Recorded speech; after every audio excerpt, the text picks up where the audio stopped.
But Okay, change of thing. That mic is not gonna pick up, yours isn't, but keep talking. That mic will pick up every little sound on that end. That's what the mic is coming from. So, still use the microphone to talk to you. So, beatboxing is different, it's unique. Is it a good thing? Did the people in that video, did the audience enjoy it? Did we enjoy watching it? Yeah. But here's where we face some problems and where the people in that video probably have faced some problems. When those two were first starting to beatbox, do you think that they were praised and heralded as amazing beatboxers and talents of the world? No, they were probably made fun of, bullied, and criticized because of that unique talents. Just like many of us. How many of us have ever played a sport or done music, and the first time we did it, we were criticized or ridiculed because we weren't good, or people didn't understand the value and talent we had in that subject?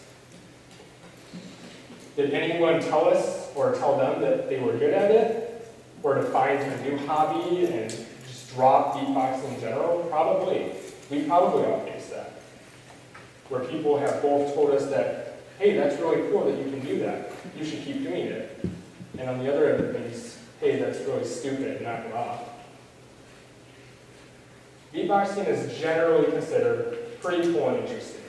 If you're a decent beatboxer, it's not very likely someone's going to tell you that beatboxing is weird or laugh at you for liking it. It's usually accepted as a cool and unique talent that people enjoy listening to or just think, hey, that's a cool party trick. But what about when things make people distinct and are a lot riskier than beatboxing? What if a person's uniqueness actually makes them the target of people's cruelty? What if when we spotted the difference in the way people talk, look, play a game, do certain actions, or just live their life in general? We laugh at them, we joke and interact with others, and we don't realize that we're criticizing or mocking them. I think a lot of the times we look around at people and it's just natural to us to see, what one person might be doing is funny, but in general, in reality, it's not funny, it's just unique to them, and they might not see it as, the joke that a lot of us perceive it as, but instead when they see us laughing or just making comments, that they take it deep inside themselves, and it turns into genuine hurt. So everyone, close your eyes for a minute. And keep them closed until I tell you to open them. I want you to raise your hand if you've ever been excluded because you were different from people around you. Keep your hand in the air. Raise your hand if you've ever been criticized for something you like or do that other people find weird. And finally, raise your hand if you've ever been mocked or bullied for something that makes you distinct or unique from other people. Everyone open your eyes and look around. Okay, most of you put your hands down, but almost everyone's hands were up. The truth is we've all been a target of someone's bullying, criticism, or neglect simply because we're different from them. Because we have different skills or talents, because we look different, or because we live differently than them. I remember the first time I consciously experienced this was in elementary school. I was in 2nd or 3rd grade. My best friend at the time was having a big birthday party. Except I had no idea he was having a birthday party.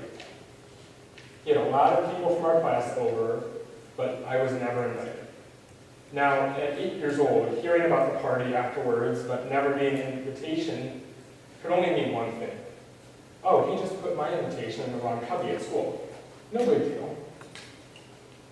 So, I just asked him about it. I was like, hey dude, why didn't you invite me? And he was like, well, I didn't invite you because you don't like sports, and I didn't want you there because you don't like sports. And I was like, I was shocked. For the first time, that was the first time I really experienced someone being like, well, you don't like this, so I don't want anything to do with you at my birthday party. And let me reiterate, my friend didn't say it as, well, I didn't invite you because I know you don't like sports and I didn't think you would have fun at my party. It was a sports-themed party. No, he said it as plainly as, I didn't want you there because you don't like sports. Plain and simple as that. Now, I'm sure my friend at 8 years old didn't mean for it to sound that way, but even at high school age, and even college kids and adults, I think a lot of the times we can speak like that and not actually mean it. It just rolls off of our tongues. I'm sure all of us can relate to an experience like this, where we were excluded or criticized or bullied because of our differences, but also in situations where we've been the ones doing those actions to others. Times we've made comments about things people like or do or say, and to us it might come off as just a little joke or just a little nagging, but in reality it can sound as plain and cold and simple as, I didn't want you there because you don't like this. But it doesn't have to be like that. We're going to look at 1 Corinthians 12. You don't have to turn there, I'll just summarize it. But we've looked at this passage before, I know, and it's Corinthians is a letter from Paul, who is practically the leader of the church at that time. And he's writing to the church of Corinth. And the church in Corinth is a very synonymous to the youngest brother of the churches at the time. They were always getting into trouble. They never seemed to do something right. And all of their issues stemmed from within the church as opposed to outside of the church. And in this letter, Paul is telling them how to work with one another, how to unify and look past people's differences, not ignore them, but to look past them and see them for who they are inside. In this passage, Paul uses an analogy. He relates the body of the church to the physical body. He makes notes such as, the eyes are there to hear, or the eyes are there to see, the ears are there to hear, and the legs are there to walk. Each body part has a specific purpose and a specific use, just like each individual within the church. If one body part suddenly stops working, the entire body would fail. Just like as if one member of the church would stop doing their part in the church, the whole church would fail. If the eyes suddenly stopped doing their job, then the rest of the body would be negatively affected. If the ears stopped working because they didn't think they were good enough, because they can't walk like the legs or talk like the mouth, then the body would suffer.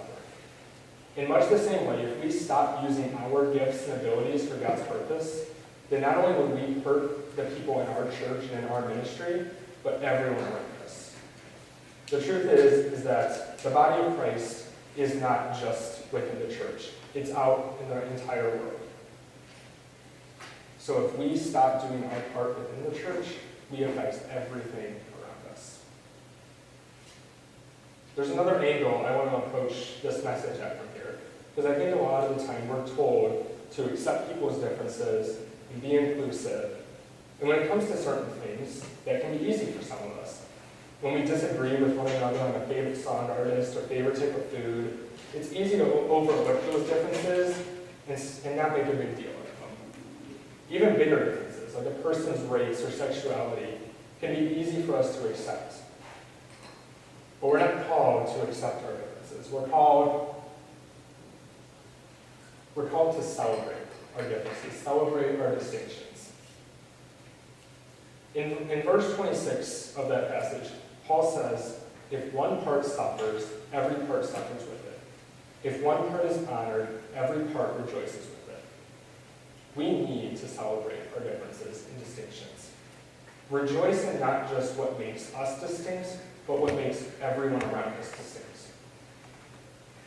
And besides that, as Paul said, if one part suffers, then every part suffers with it.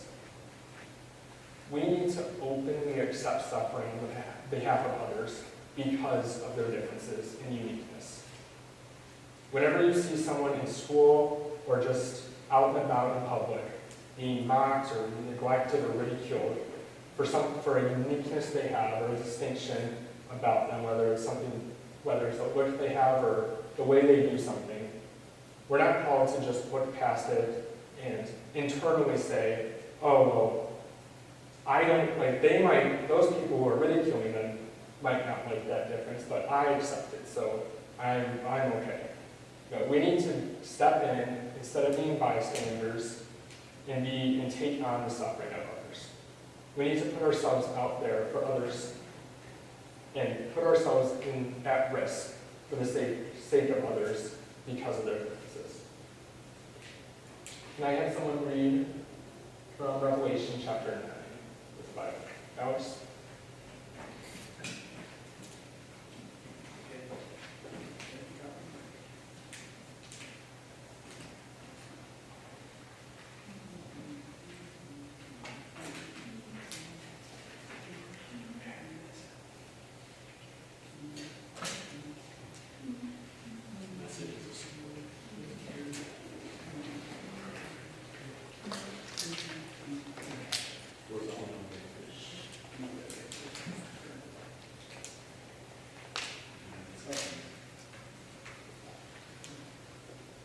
After this I saw a vast crowd, too great to count, from every nation, tribe, and people and language, standing around the throne before the Lamb. And they were clothed in white robes, and held palm branches in their hands.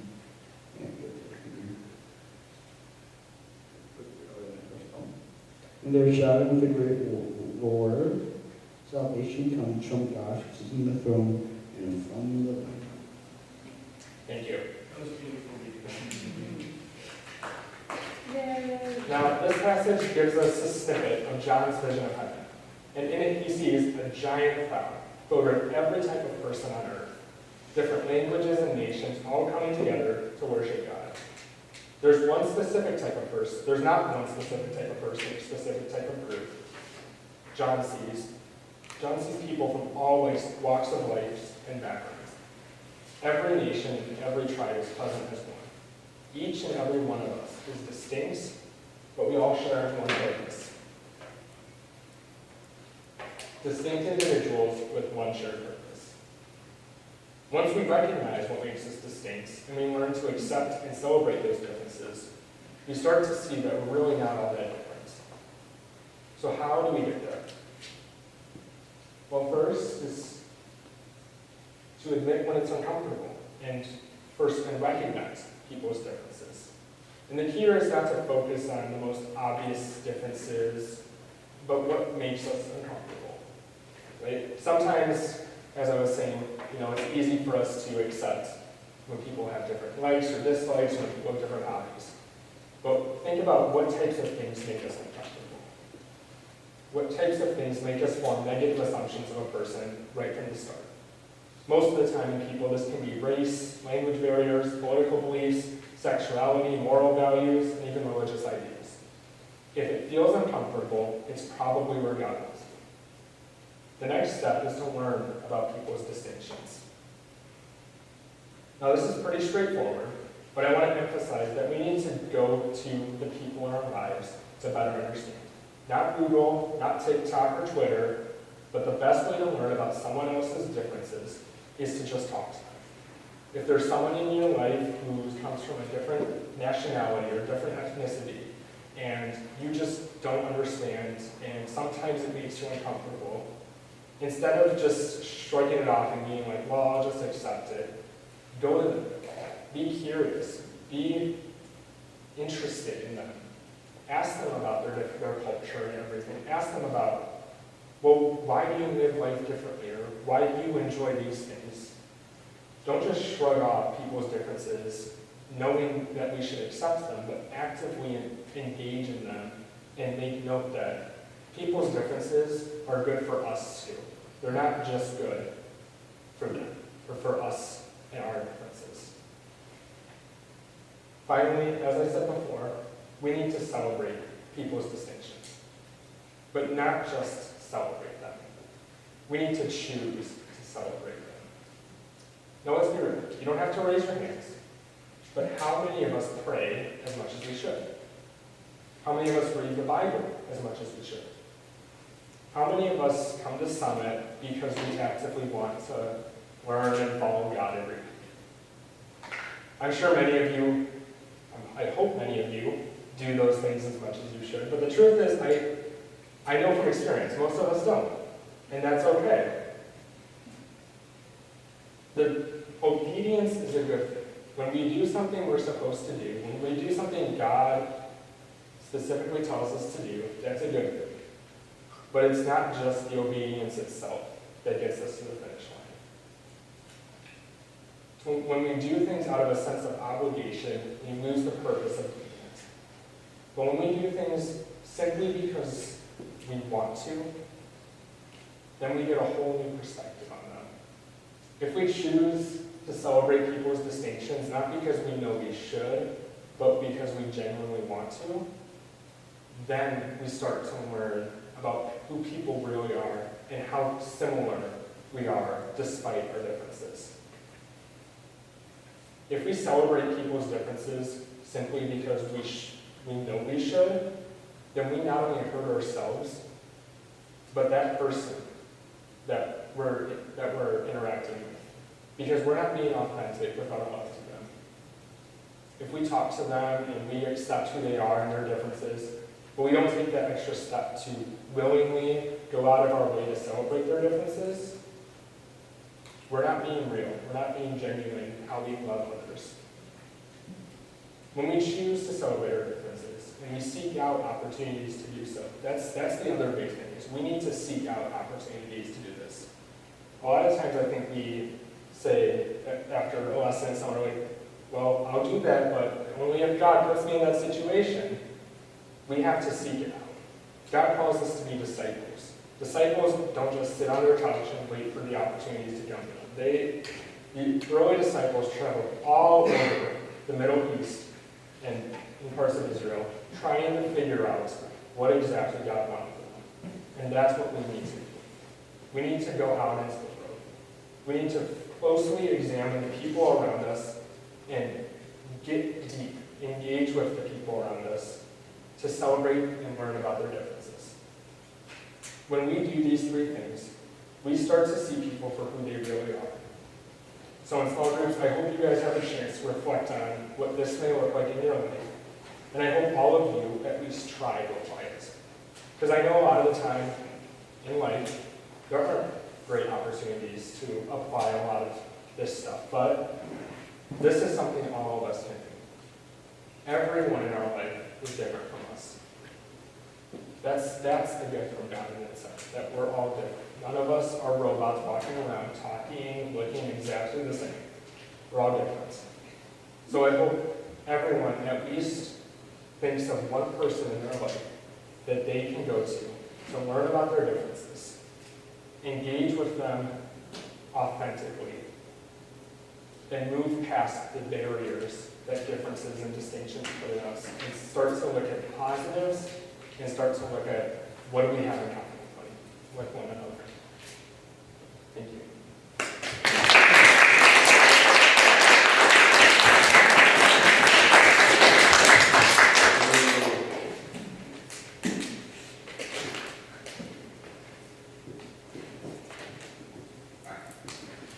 Awesome. We are going to